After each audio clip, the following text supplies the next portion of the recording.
ইতিহাসে এমন কিছু মানুষ আছেন যাদের নাম শুনলেই কাঁপত গোটা বিশ্ব, যাদের পদধ্বনিতে ধ্বংস হতো নগর, বদলে যেত সভ্যতার মানচিত্র। আজ আমরা জানব সেই মানুষটির গল্প, যার নাম চেঙ্গিস খান, যিনি এক সময়ে গরিব যাযাবর বালক থেকে হয়ে উঠেছিলেন বিশ্ব ইতিহাসের সবচেয়ে বড় সাম্রাজ্যের প্রতিষ্ঠাতা।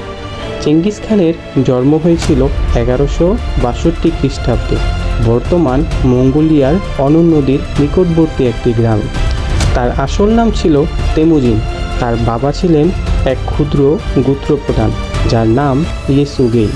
তবে তেমুজিন ছোট থাকতেই তার বাবাকে বিষ প্রয়োগে হত্যা করা হয়। এরপর শুরু হয় তার জীবনের সবচাইতে কঠিন সময়। নিজের গোত্রই তাকে ও তার পরিবারকে পরিত্যাগ করে। ক্ষুধা, দারিদ্র্য, অপমান এইসবের মধ্যেই বড় হয় তেমুজিন। এই দুঃখ কষ্টই তাকে তৈরি করে এক নির্মম কৌশলী যোদ্ধায়। চেঙ্গিস খান এই নামটির জন্ম হয়েছিল 1206 খ্রিস্টাব্দে। সব মঙ্গল গোত্ররা একত্রিত হয়ে তেমুজিনকে চেঙ্গিস খান নামে ভূষিত করা হয়, যার অর্থ ছিল সমগ্র বিশ্বের শাসক। এটাই ছিল মঙ্গল সাম্রাজ্যের জন্ম। চেঙ্গিস খান যুদ্ধ করতেন সম্পূর্ণ ভিন্নভাবে। তার যুদ্ধনীতিতে ছিল দ্রুত আক্রমণ, ভুয়া পিছুহাঁটা, শত্রুকে মানসিকভাবে ভয় দেখানো এবং কি গুপ্তচরও ব্যবহার করতেন। তার সেনাবাহিনী ছিল অতি দ্রুত, ঘুড়সওয়ার এবং কি তীরন্দাজে পারদর্শী।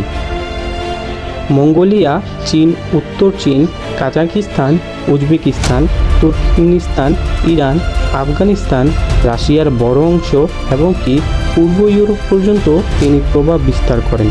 তার সাম্রাজ্য ছিল ইতিহাসের সবচাইতে বড় স্থলভিত্তিক সাম্রাজ্য। চেঙ্গিস খান ছিলেন একদিকে মহান নেতা, অন্যদিকে ভয়ঙ্কর ধ্বংসকারী।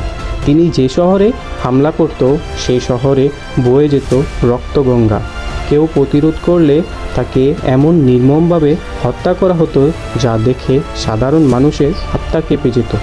ধারণা করা হয় তার অভিযানে প্রায় 4 কোটিরও বেশি মানুষ নিহত হয়েছিলেন।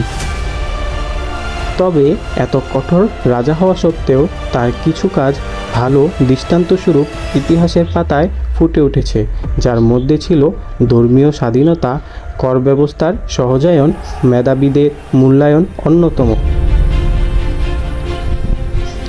চেঙ্গিস খানের মৃত্যু হয় 1227 খ্রিস্টাব্দে, কিন্তু কিভাবে তিনি মারা গিয়েছিলেন তা আজও রহস্য হয়েই রয়ে গিয়েছে।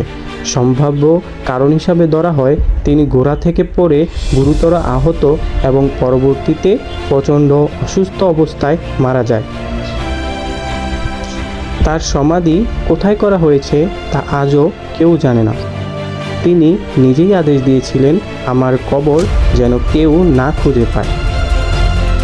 চেঙ্গিস খানের মৃত্যুর পর তার ছেলেরা সাম্রাজ্য ভাগ করে নেয়, কিন্তু তার তৈরি করা ভিত্তির উপরই কুবলাই খান, স্বর্ণহর, ইউয়ান সাম্রাজ্য সব গড়ে ওঠে। আজও বিশ্বের বহু মানুষ তার বংশধর বলে দাবি করে।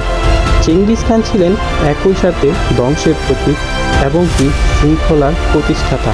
তিনি ছিলেন ইতিহাসের সবচেয়ে ভয়ঙ্কর বিজয়ী, যার নাম এখনও সময়কে কাঁপিয়ে দেয়।